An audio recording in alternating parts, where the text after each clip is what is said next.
for that. Without further ado, I'd like to introduce our next speaker from the Canadian Mental Health Association, Roger Baggs. I'm going to talk about mental health broadly, but in the context of the LGBTQ community.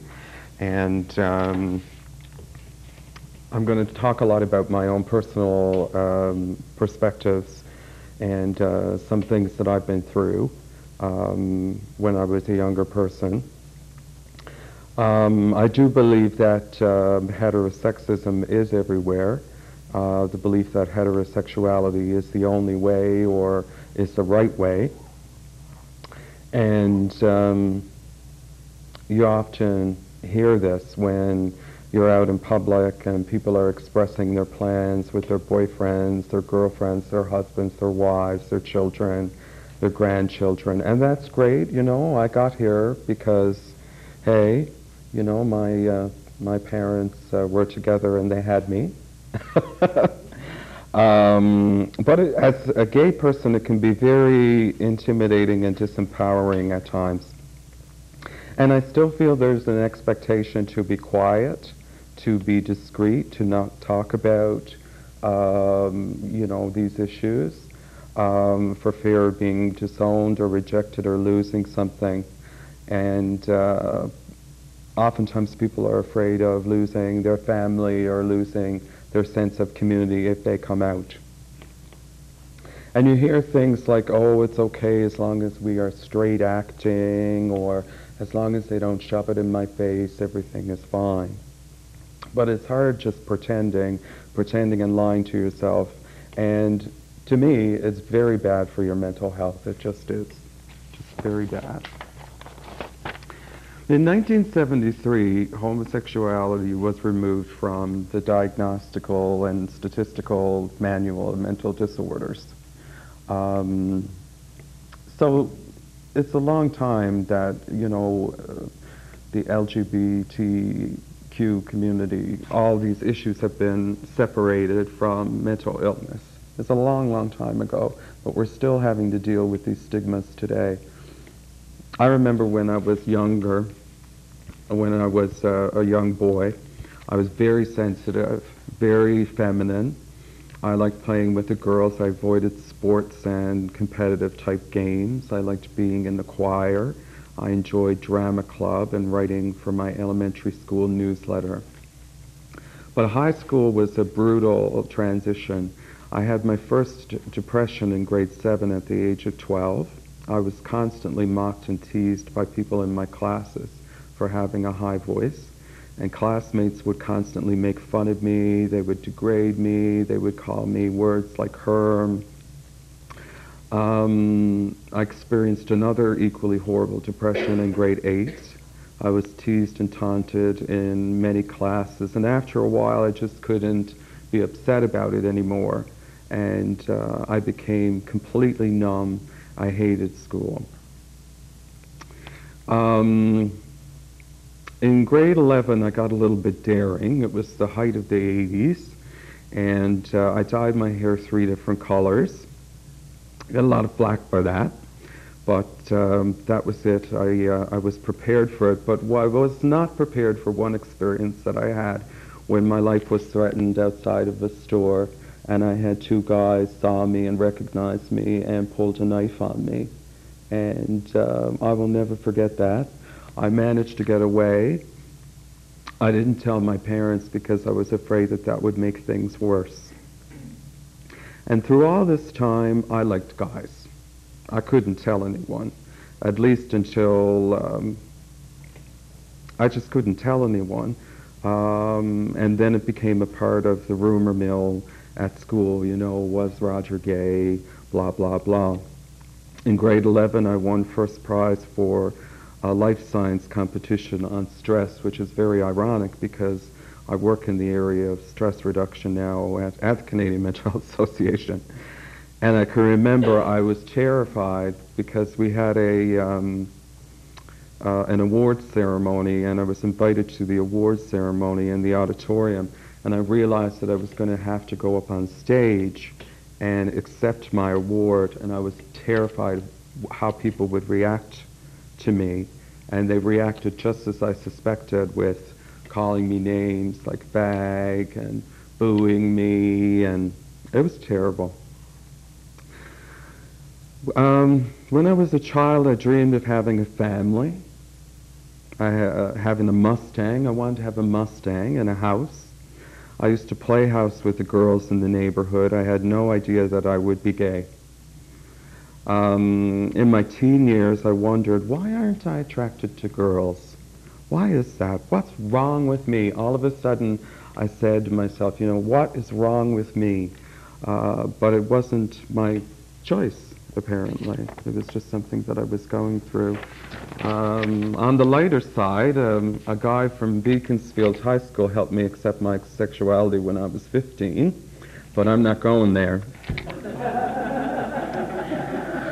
So things changed after that. Let's just say that. But being gay is not my choice. It is a vibrant life. It's full of color and wonderful people with wonderful stories. I've created the life I have. I feel I have a good life. I have good mental health. Living a good life is my choice, but my sexuality is not my choice. It is who I am. It's one part of who I am. And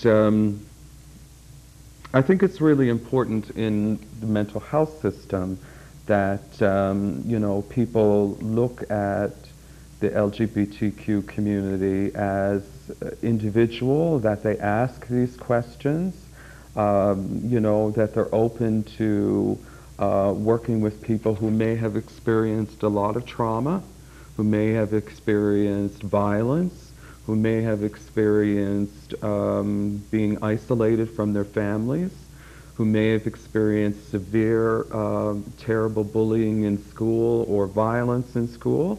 So to me, in the mental health system, yes, it is seen that people who are LGBTQ are more likely to have mental health issues, but to me that makes perfect sense considering the process and the things that people go through, like experiencing violence like I did, like being teased and taunted for years on end. It makes sense that people come out of it with some form of trauma that they may have to deal with in a mental health context. So I think it's important to ask those questions in the mental health system, to be responsive, and to have select services for people who are lesbian, gay, bisexual, or transgender.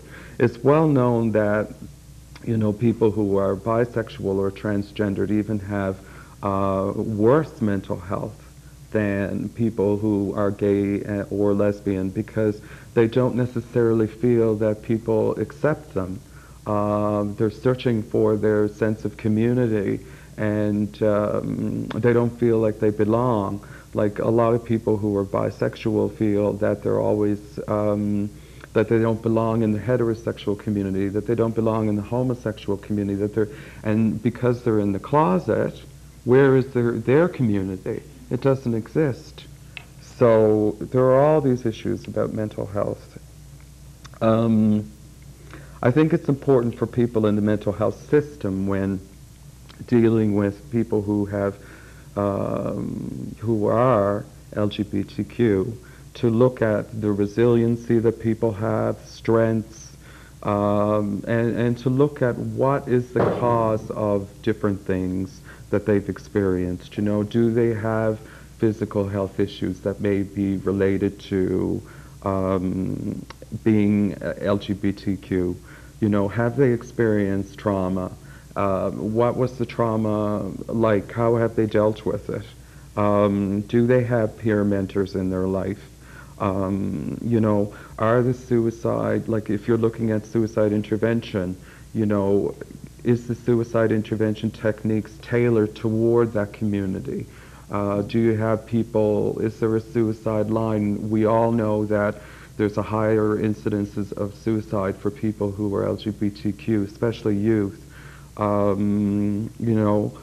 Where is the suicide line specifically for LGBTQ youth? And these are the questions that I have, especially in regard to mental health. And I also think that there are some realities that we really need to look at as well. You know that abusive relationships do exist in the LGBTQ community as they do in other communities, and that, you know, people may need help for addictions, they may need help for domestic violence. Where is the shelter for the LGBT community? You know, if somebody is in a violent relationship, like John was mentioning before, you know, where do people go? There is nowhere to go. Trauma and trauma prevention are also very important, you know, like looking at how do we reduce trauma in the high school, you know, how do we make sure that people have opportunities to express their trauma once they've left high school and leave it in the past. There are all these types of things.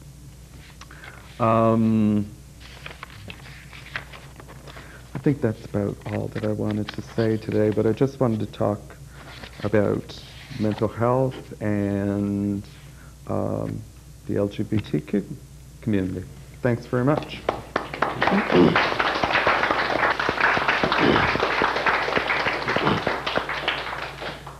And now I'd like to introduce our next panelist, the chair of the Moncton Transgender Support Group and the New Brunswick representative of the East Coast Trans Alliance, Josie Harding.